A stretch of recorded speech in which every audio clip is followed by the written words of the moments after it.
Hello, in this video I'm gonna show you how to make your screen display timeout go infinite in Samsung Galaxy Tab S8.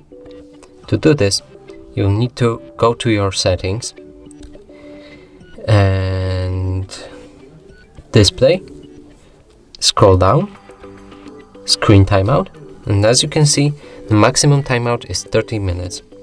To change that to infinite, we'll go to Google Play Store and download an app called Caffeine.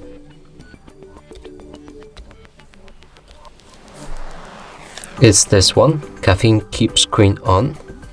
We open it, install.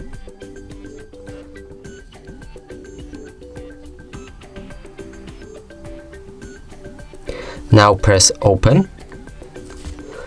Don't show again.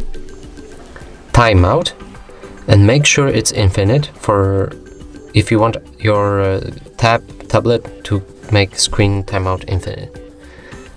And that's it for this video. Hope you like it. Please consider subscribing to our channel, leave a like and a comment below.